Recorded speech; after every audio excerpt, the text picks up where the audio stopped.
Blog Talk Radio.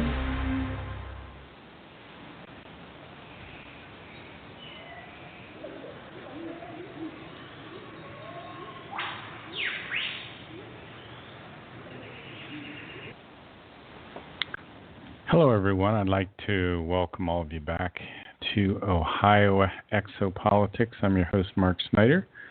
The scheduled guest for this evening was Brooks Agnew, and I did get an email from Brooks this afternoon, and he said he wanted to switch the show to 9 p.m. if that was possible. I emailed him back and haven't heard back from him. So hopefully maybe he'll call in, maybe he won't. It's hard to tell. We've had some strange luck with guests this past week. However, I do have some interesting information that I want to pass on. I've been looking at the situation in the Middle East right now. And in Syria, it looks like we have two different sects of Islam that are fighting each other. The president of Syria, his name is Bashar al-Assad, and he's been demonized very much by the Western media. And he isn't the villain he's been made out to be. He is financing Hezbollah. He's backed up by the Russians. And it's really Russia and Iran that have kept Bashar al-Assad alive, so to speak. Our government is now opposing Syria and Russia. However, my instincts are telling me that our government is clearly in the wrong in this situation. Going against the Russians and Assad seems like insanity. You know, we only have a few weeks left in the Obama administration. Let's hope he doesn't get us into a world war. Now, on a bit of a side note, I've done some more research about Islam. And according to some, the meaning of the word Islam is submission. And there is at least one picture of Obama where he's seen bowing to the Muslim king of Saudi Arabia. Now, what's going on in the Middle East right now, according to my guest Stephen Pidgeon, who I find to be very, very well informed, he is saying that the Saudis want to put a natural gas pipeline into Europe, and they want to go from the Middle East to Europe. And unfortunately, they're cut off by the country Syria. Now, Iraq and Iran are Shiites. However, Syria has a majority Sunni population. And the one unusual thing about Syria is that it's governed by a Shiite minority. Now, I don't know that much about the difference between the Sunnis and the Shiites. I know that the Shiites, are one branch of Islam that holds that the Islamic prophet Muhammad designated a successor, a caliph. Now, I guess the Sunnis do not believe that to be the case. So there was a great debate about who had the authority after the death of Muhammad. And this debate caused a great separation in the Muslim community. And that's why one of the reasons why we have so much conflict. We exacerbated that after World War I, where England, France, and Russia divided up the Ottoman Empire. And that created a whole new era of sectarianism. After the passing of more years, the participation of the U.S. in the war in Iraq caused even more religious separation. Now, the country of Syria is blocking the Saudis from running their natural gas pipeline into Turkey and then into Europe. So the Saudis would have to ship their gas another way, which would make it much more expensive to them. This natural gas pipeline that I'm talking about is ironically called the Friendship Pipeline, and it will run from somewhere in the Middle East, possibly Iran or Saudi Arabia, into Europe. The pipeline was planned to be about 3,500 miles long with a diameter of about 56 inches. Now, according to some of the research that I've done, our president, Obama, began manipulating this civil war in Syria. under the guidance of the Saudis. And it appears that Barack Obama and much of our U.S. government may be under the control of Saudi Arabia. And you notice how Russia has been demonized lately. Oh, they've been hacking our voting or whatever. Well, most of the voting machines are not on the internet, so there's really no way they can be hacked in that sense. So, and the statements that the Russians are hacking the election is vague. I mean, what do they mean by that? Do they mean somehow that they've broken into the voting machines and changed the votes? It doesn't make sense. It's kind of an absurd thing. But if you look at the civil war in Syria, you can see that why they may want to oppose Russia, why they want to stir up dissent against Russia. Because if our government is being heavily influenced by Saudi Arabia, to say the least, then our media might reflect that. In fact, there's a Saudi prince that at one point had invested about $6 billion in our media. So we're in this very strange and scary situation in the U.S., but let's get back to the civil war in Syria. This civil war in Syria, it has lasted for about a decade and has resulted in about 370,000 deaths. And there has been more than 11 million people displaced from their homes. That would be like the entire state of Ohio being evacuated. Currently, the leader of Syria, Bashar al-Assad, has the biggest humanitarian crisis in the world. So let's delve into this whole Shiite-Sunni thing a little bit more. Bashar al-Assad, he's what's called an Alawite, which I guess is a branch of the Shiites. And he took over in the year 2000 after the death of his father. Again, these Alawites are similar to the Shias or the Shiites. The Syrians, many other of the Syrians are Sunnis, and they protested the rule of Bashar al-Assad in 2011. Well, I guess Bashar al-Assad used some of his military to break up these protesters. Well, that was opportunity for ISIS to attack both sides. So what's going on, or what has gone on, is that the Syrians are now leaving Syria in the millions. And it appears that the final fall of Aleppo has occurred. Aleppo is the capital of Syria. Supported by Russia and Iran. Russia and Iran basically saved the Bashar al-Assad regime. And Assad was surrounded by rebels. And for a while there were stories that the flow of food had been stopped, and there has also been stories about massacres. There are actually 4 different factions in the war in Syria right now. We have Assad, ISIS, the rebels, and the Kurds. And all 4 of these groups have different international backing. So what does Trump say about this? Trump is very concerned about us getting bogged down in Syria, and he doesn't really want us to get involved. We are now training people, and we don't even know who they are. We don't even know what side they're really on. If you look at what happened in Iraq, for example, in the Iraq War, we have a very bad situation in Iraq. So in Syria, we could be helping people that are even worse than Assad.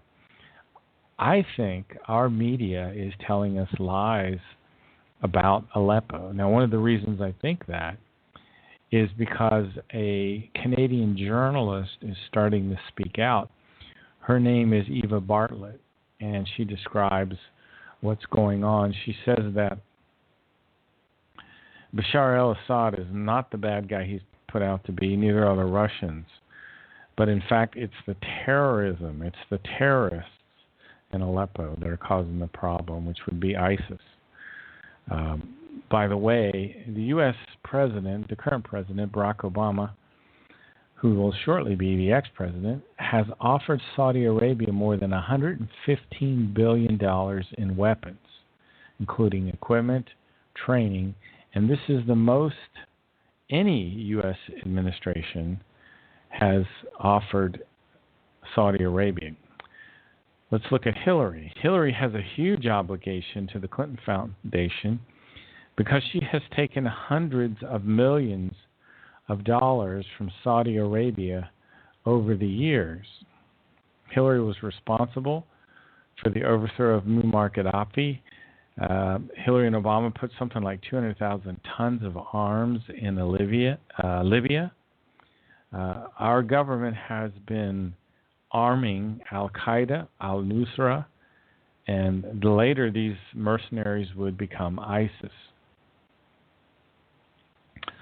So Hillary made a deal to move weapons into Syria.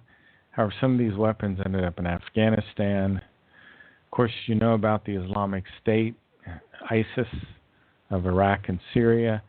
One of my guests, Stephen Pigeon, says that ISIS is really the proxy army of Saudi Arabia.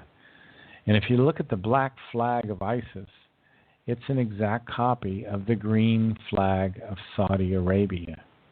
And so Stephen Pigeon says that Saudi Arabia is influencing our government or controlling our government. It may be that Barack Obama was groomed to be president by a Saudi sheikh named Prince Al-Wahid bin Talal. This sheikh funded Obama in 1981. He is the one that gave the $25 million gift to Harvard so that Obama, who had a fraudulent law degree from Columbia, could get into Harvard Law. The condition of the gift was to allow Obama into the law school. So in other words, this Saudi sheikh gave $25 million to Harvard with the condition that they would let Barack Obama go to school there. And with the $25 million gift, they were supposed to create this Islamic Study Center. Actually, the woman that took the gift from Saudi Arabia was a person named Elena Kagan, who sits now on the Supreme Court. So this same sheikh that I'm telling you about, Prince Al-Wahid bin Talal, spent $6.5 billion buying shares of the parent company of Fox News. And it's very interesting that, again, Barack Obama has been seen bowing to the Saudis as a sign of submission. So at one point, this Saudi prince, Al-Wahid bin Talal, owned a lot of Fox News. And Rupert Murdoch was the other controlling interest. So Saudi Arabia seems to have much influence on what's going on. So what are the goals? You've heard about this new world order, the global elite that are controlling what's going on in the world. And we finally got a president with Trump that is fighting against the new world order, that's fighting against globalism. Well, the first goal of the elite is to create a one world government. The world government will be a system in which people with knowledge about science and technology will take control of society. The society will be called a technocracy. And there will be a one world church. There will be a unified monetary system. And the second goal of the elite, of course, is to create a true technocracy. And the control of society will be administered by a group of technical experts. Technical experts will be about 1% of the total population. Now, the third goal of the elite is to take away the rights and the freedoms of the public. The elite are working to take away our rights of self-determination. We've been born into a prison which has been called a consciousness conditioned tyranny by the contactee Billy Meyer. If you've listened to this show, you know I talk a lot about the writings of Edward Albert Meyer. The fourth goal of the ruling class is to merge mankind with machines. And the elites say that humanity is obsolete. So the intention of transhumanism is to take away your humanity. The fifth goal of the elite is to dumb down the public. And as Billy has said before, we are becoming indolent and obtuse, slow to understand, and lazy and not willing to take forth the effort to learn. It takes independent thinking to evolve your consciousness. And most people today are not willing to put forth the effort to be independent thinkers. To be independent thinkers, you have to do your own research. The sixth desire of the controllers is to place people into mega cities. And these mega cities are going to be humongous with 20, 30, 40 million people. And we're going to be living in these coffin apartments where you barely have enough room to lie down. This is the future that they have planned for us. That's why we have to stop this. The seventh aim of the elite is to restrict travel. And we're seeing the beginnings of this already with the driverless cars. And if we don't watch it, we will lose the right to own and drive our own vehicles. There will be these driverless cars which will take us only to the places that we are allowed to go. And there will be very large freeways that connect these large cities, and we will not be allowed to go into restricted areas. The eighth aim of the rulers is to take away all privacy. There will be no privacy. You will not be allowed to have privacy. You won't even be allowed to have your own thoughts. The ninth goal of the New World Order is to eliminate borders between nations, to bring about the utter destruction of all national identity and national pride, which is of primary consideration if this world government is supposed to work. The 10th goal is to bring about the destruction of religion, and more specifically the Christian religion. They do not want us to have the right to choose our own religion. There will be a religion created by the New World Order that we're supposed to follow. They want to bring about the end of all industrialization, and they want to create special agreements like NAFTA and GATT. They want to establish the ability to control every person through means of mind control. They will create human-like robots. And a man named Zbigniew Brzezinski, the National Security Advisor to President Carter, stated that shortly the public would be unable to think and reason for themselves. So the best thing that you can do is to continue to study, to continue to evolve your consciousness. That's the best way you can personally fight all of this. So anyway, I wanted to cover a little bit about the New World Order, a little bit about what was going on in the news. I do have a clip here I'm going to try to play, and it's some of the research that's being done in regard to Sheriff Arpaio, who has done 5 years of research on the Obama birth certificate. So let me play this. Bear with me. We were trying to clear the president. It didn't work out that way. We had to follow the evidence. We let the evidence determine the direction of the investigation. That's what we always do on any investigation. You get the evidence. This one was handled no differently than no matter what the investigation is about.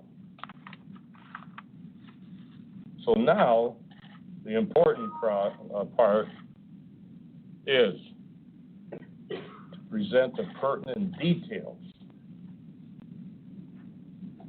and the executive summary of our analysis. I'm going to turn this over to Mike Zullo, who dedicated 5 years of his life, 5 years of his life, taking this mission on, which I asked him to do 5 years ago. Mike, come on up and give your thoughts.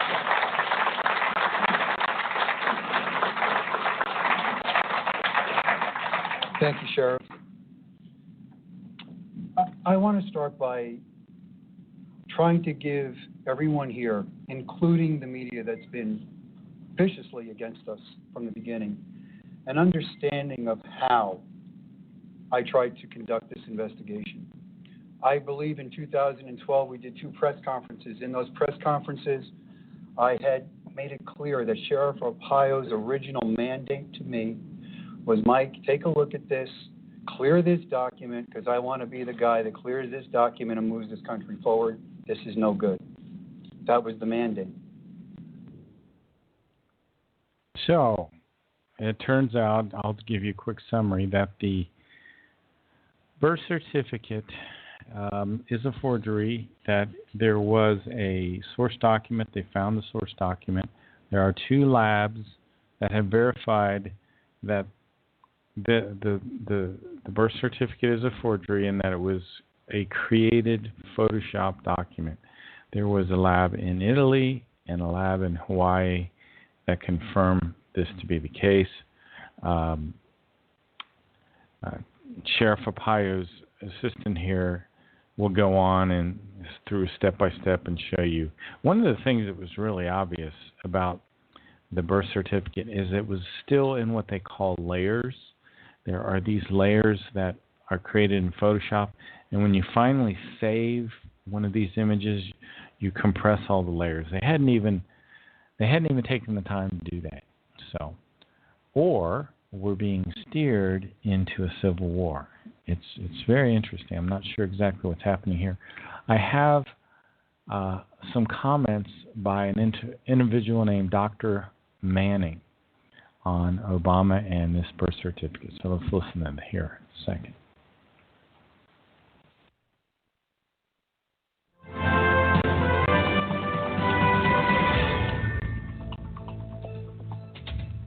A few days ago, I made the commitment that I would get to the bottom of Andrew Breitbart's death. I have a personal investment in this investigation, I believe.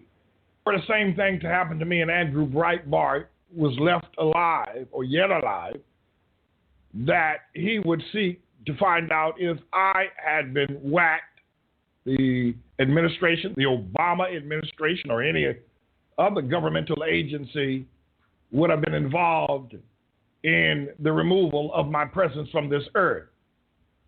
I've now, in my second investigation on this matter, have discovered that WikiLeaks published an article that bin Laden's death or body was not buried at sea, and that the body was taken back to Dover Air Force Base on a plane that was guarded by the CIA and was examined, and there it was to be cremated. Now, Drudge reported that this week, and then they quickly withdrew the story, along with other major news agencies that was going with the WikiLeaks story, but for whatever reason, they withdrew it in midstream. I've gone ahead now, and through my investigative sources, been able to determine that the reason why Andrew Breitbart was killed was because he had discovered incontrovertible evidence that the Chinook helicopter that went down in Afghanistan in August was taken down by a suicide bomber, one of the 8 Afghans that was on that Chinook helicopter, and 22 of the members of the Navy SEAL Team 6. This very same team that was alleged to have captured and killed Osama bin Laden in Abbottabad, Pakistan, going back to April or May of 2011. This Navy SEAL team was killed. They were killed that they might remain silent about there was no raid, there was no Osama bin Laden body, and that it was all a hoax. Now, anybody who's been around the military for any length of time would know 22 Navy SEAL teams, 30 Americans all total, and 8 Afghanistan Taliban soldiers on a Chinook helicopter, and then they all go down in one fell swoop. Very, very suspicious. But what's more suspicious, that Chinook helicopter went down on the 7th of August of the year 2011. General David Petraeus, who was in charge of the Afghan war and was the highest ranking military general over the armed forces, was promoted from the high ranking general and given the position of director of the CIA, which was very strange. Leon Panetta, who was then the CIA director, was given a position of Secretary of Defense. There was no Osama bin Laden killing. There was no Osama bin Laden capture.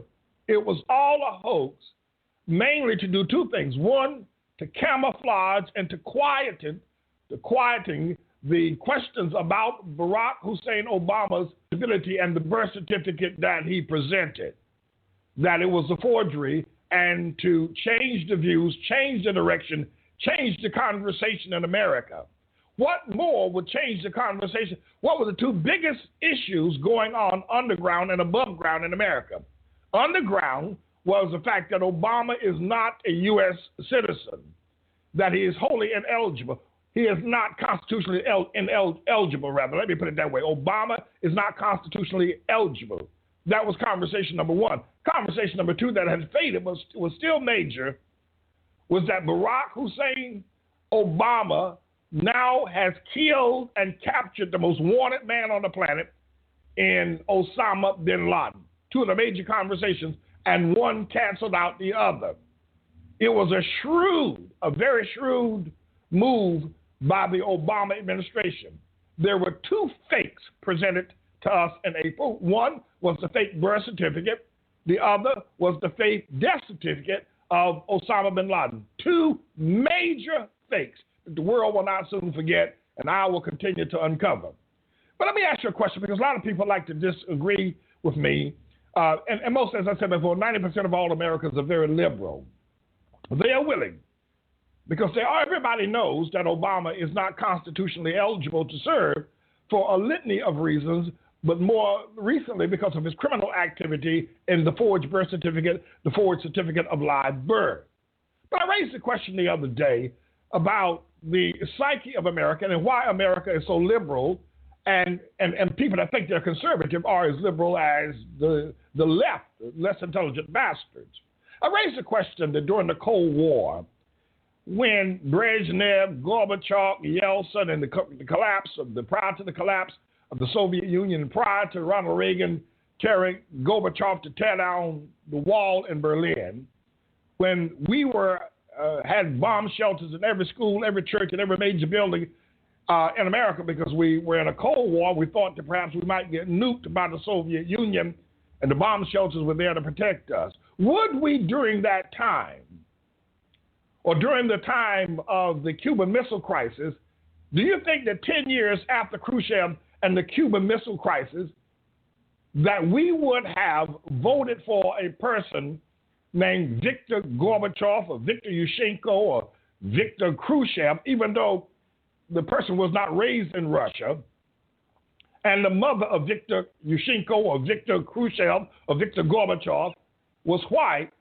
but the father was a visiting student and had come in from Minsk, Russia, to study at Harvard, and fell in love or had sex with a white woman, and a child was born, and the child was named Viktor Yushchenko. And then later on would want to run for president. Do you think that America would have voted for a president named Victor Yushchenko during the Cold War? Absolutely not. So now why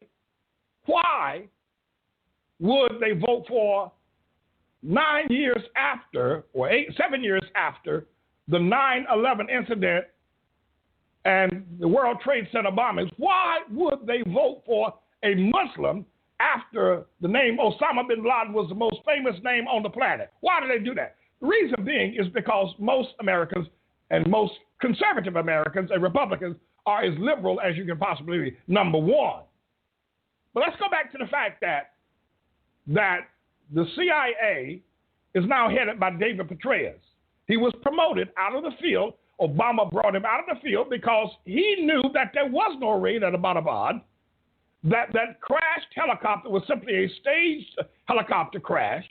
There was no capture. There was no killing of Osama bin Laden. There was no transfer to the U.S. Carl Vinson, and there was no burial at sea. Now, WikiLeaks leaked the story, and Drudge and other major news agencies carried it, including the Associated Press, but in the middle of the day, they retracted the story, saying there was not enough evidence. WikiLeaks had the evidence, and the evidence is still there. Breitbart was killed because he had the evidence before WikiLeaks. Not before WikiLeaks, but from WikiLeaks, before WikiLeaks leaked the information to the press. Indeed, WikiLeaks had this information prior to. They had leaked it to Breitbart.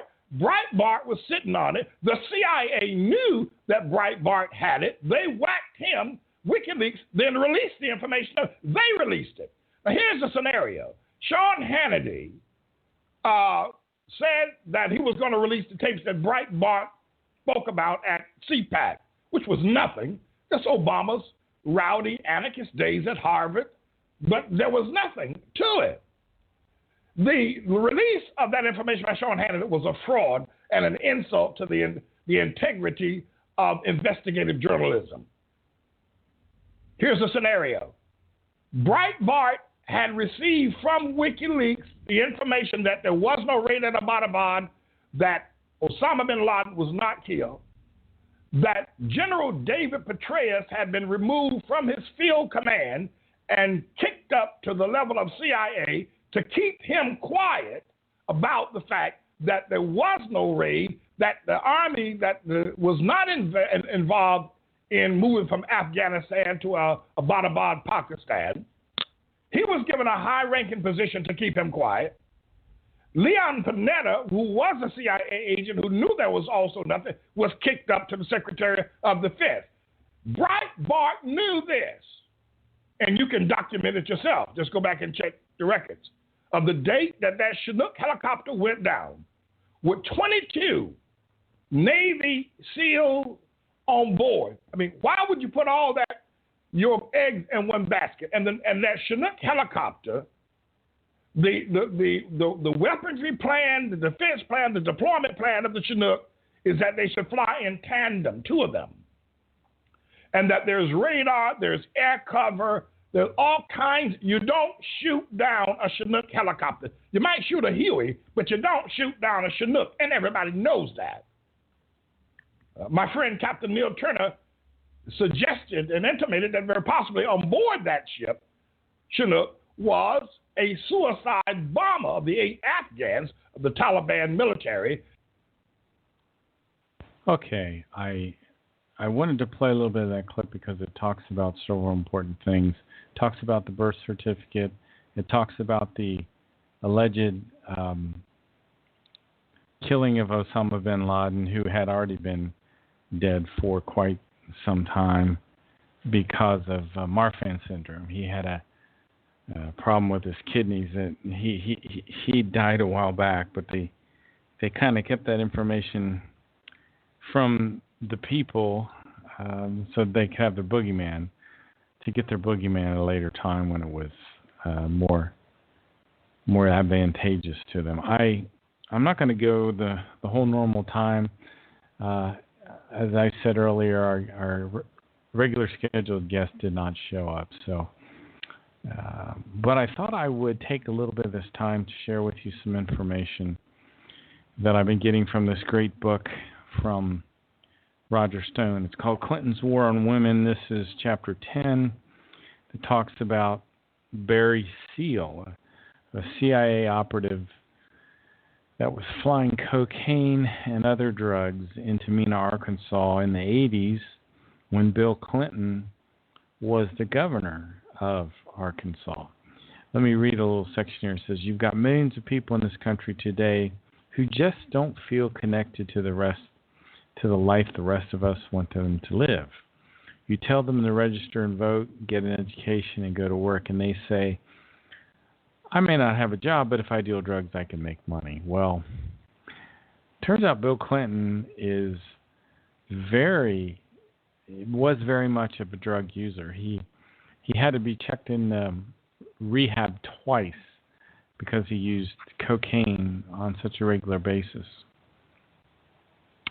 And the drug trafficking into Arkansas can be traced back to a CIA drug smuggler named Barry Seal, who was flying, I think it was something like a C-130. It was a C-117, I believe. He was flying that cocaine from Colombia into Mena, Arkansas there. They would unload the cocaine off of his big propeller plane, and I think they were loading it into other, like Learjets, and then sending them all over the nation. Dan Lassiter was the guy that owned the Learjets. Dan Lassiter was the owner of the Ponderosa Steakhouses back in the 70s and 80s. He was very rich and very much into cocaine as well. Anyway, let me continue here. It says, speaking of Barry Seal, he was probably one of the biggest drug smugglers ever brought before a court in the history of our country. Louisiana General Billy Gusty said, by his own admission, he, Seal, had flown over 100 flights, each bringing in between 600 and 1,200 pounds of cocaine. That's unbelievable. At a wholesale volume average of about 50,000 a pound, he had smuggled between $3 and $5 billion worth of drugs into the United States. His smuggling brought dope to thousands whose lives had been adversely affected by it. He had brought enough cocaine into this country to give a high to almost 100 million users. And he earned between 60 and 100 million through this criminal activity. Now, this was all done with the total knowledge of Bill Clinton. He had the totally aware of this.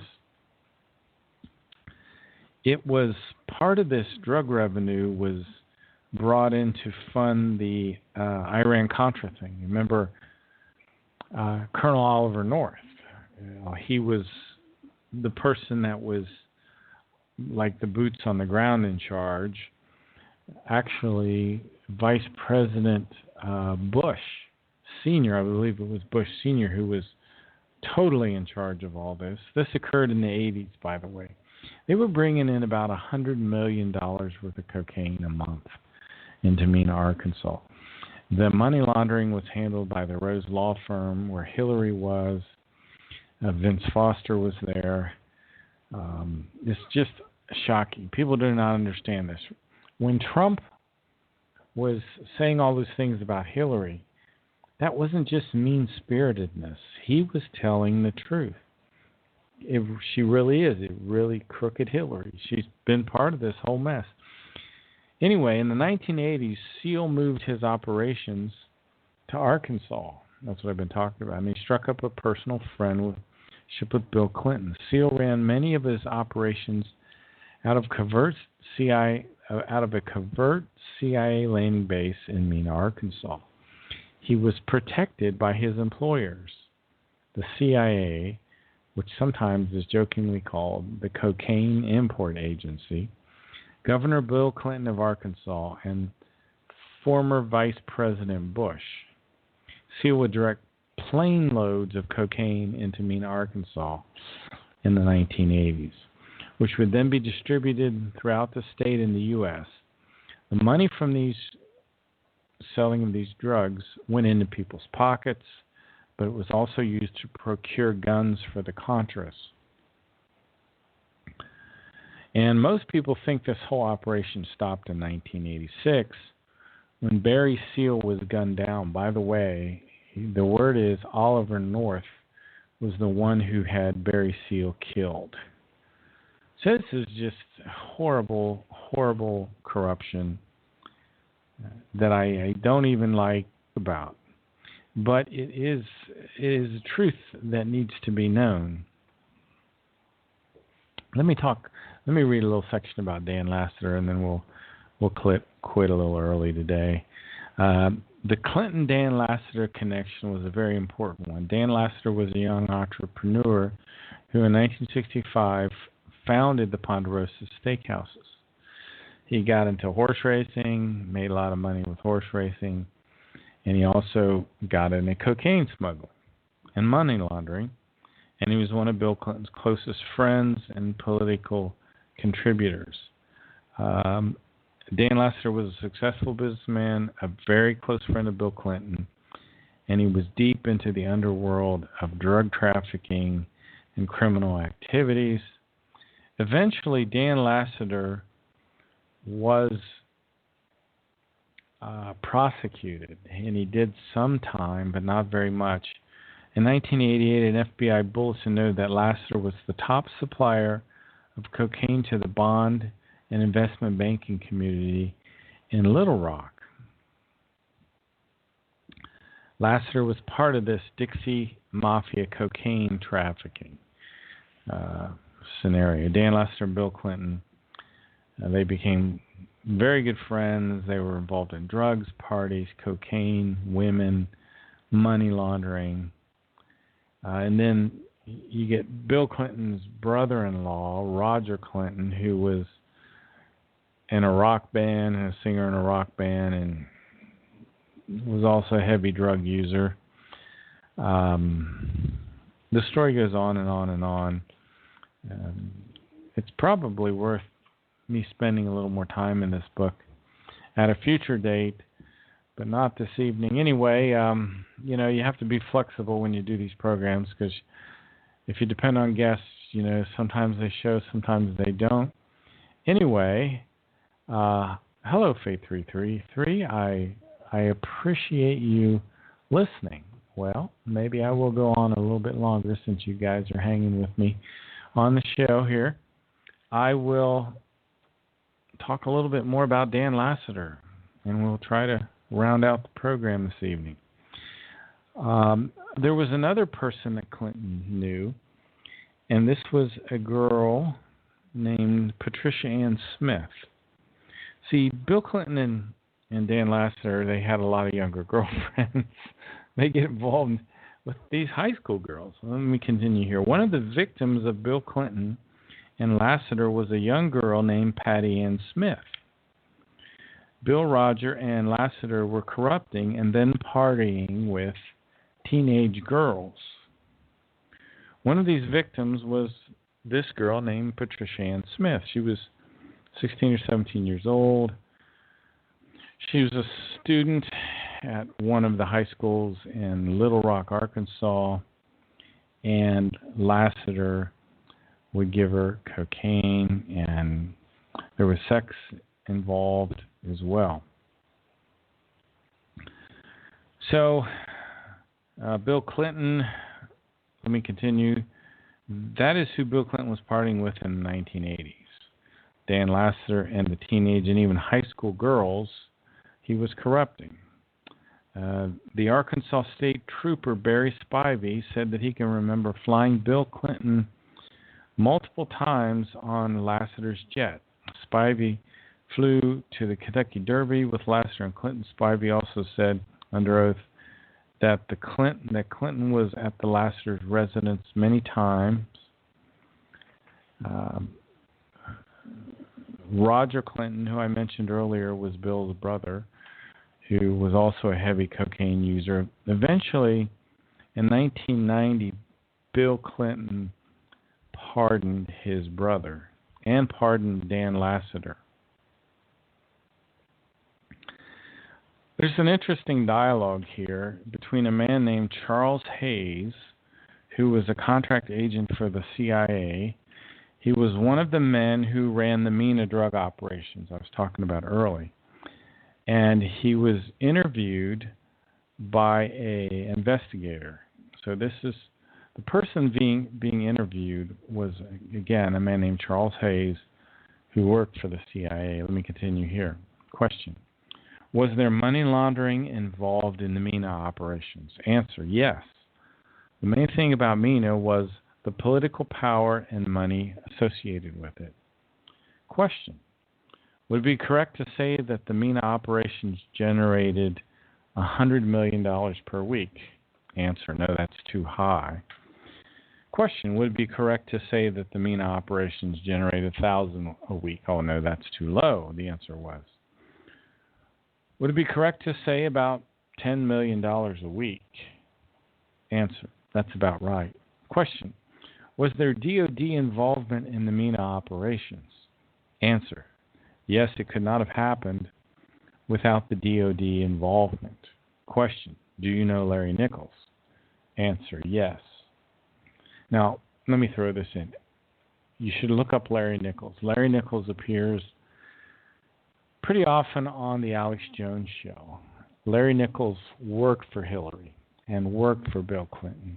And eventually he drew the line in the sand when they started doing all this drug trafficking stuff. Let me continue here. Larry Nichols denies that he ever met you or Clay Lacy. Nichols and Lacy have had their pictures taken together. Larry certainly knows me. If you had robbed Fort Knox and I knew that you had done it, would you admit to knowing me? Question. Do Lacy and ADFA have connections? Yes, Lacy is associated with ADFA. Do you know Wooten Epps? Yes. Do you know Bob Neal? Yes. Is Bob Neal associated with the underground complex at the Hope, Arkansas airport? Evidently, there's an underground complex at this airport. I really don't know much about it. But this was an interesting question and answer session between a CIA agent and an investigator. Let me read a little bit about this Barry Seal. Barry Seal, again, was the guy that was flying in all this drugs in this C-117. Barry Seal, a gun runner, a drug trafficker, and a covert CIA operative extraordinaire, is hardly a familiar name in American politics. Most people don't know who he is. But 9 years after he was murdered by a hail of bullets by the Medellin cartel, see, this Medellin cartel was part of this group in South America that Colonel Oliver North had knock off Barry Seal. So let me continue here. After he was murdered in a hail of bullets by the Medellin cartel, hitmen outside a Salvation Army shelter in Baton Rouge, Louisiana, he has come back to haunt the reputations of 3 American presidents. Seal's legacy includes more than 2,000 newly discovered documents that now verify and quantify much of what previously had been only suspicion, conjecture, and legend. And one thing I'd like to say here really quickly is if Trump doesn't drain the swamp, if Trump doesn't go after Hillary and Bill, I would say it's probably because he fears for his life. That's the level of corruption that we have right now. And what they're doing is they're coming after internet freedom because they have this whole idea of fake news. And believe me, what I'm giving you is not fake news. This is the real McCoy. And I urge you to get this book. It's called The Clintons' War on Women. It's by Roger Stone and Robert Morrow. You can read this for yourself. It's amazing stuff. It's really not the focus of my programs usually, but I think it's important to understand to get a good handle on the crisis that we're in right now. We're really on the verge of losing our country. And we've been so lucky that we have won this election. And I know there's like half the population that hates Trump. And I would argue the reason they hate Trump is because they've been brainwashed by the mainstream media. If you do your research and you learn about Bush and the Clintons and Obama and the whole mess up there, you'll understand what I'm saying. Anyway, let me continue. The documents, let me continue here with Barry Seal. Seal's legacy includes more than 2,000 newly discovered documents that now verify and quantify much of what previously has been only a suspicion, conjecture, and legend. The documents confirm that from 1981 to his brutal death in 1986, Barry Seal carried on one of the most lucrative, extensive, brazen operations in the history of international drug trade. He was working for the U.S. government. Let me continue. And that he did it with the evident complicity, if not collusion, of elements of the United States government, apparently with the acquiescence of Ronald Reagan's administration. I don't know if Reagan knew, but Bush Sr. knew. Bush Sr. was in charge of this. Let me skip over a little bit of that. Now, there's an interesting guy named Chip Tatum who had a radio show for a while. I don't know if he still does, but he was a hitman for the CIA, and he stopped doing that when they were going to have him kill Ross Perot. And he said, I had to draw the line somewhere. I mean, that's just purely a politically motivated hit. So let me talk a little bit here while we've got just a few minutes left about Oliver North. They told their lawyers that they thought they were working for Oliver North. Larry Nichols says the CIA killed Seal, and those captured for his murder were the same ones he was working with in the Contra resupply efforts. Here's our theory. The big lie in that the Medellin cartel murdered Seal. Instead, it was the bipartisan American CIA drug cartel that murdered him. The American CIA cartel was running the Medellin cartel. Seal had turned from an asset into a liability. Author Daniel Hopsecker, who wrote a biography on Seal, concluded that Lieutenant Colonel Oliver North of the National Security Council indeed used the Colombian hit team to murder Seal, although this was never proven. Wow. Scary stuff. Yes. Let me tell you, again, when Trump talks about draining the swamp, he's not mean-spirited. He's telling you the truth. He's telling you how difficult and how bad things really, really are in the world today.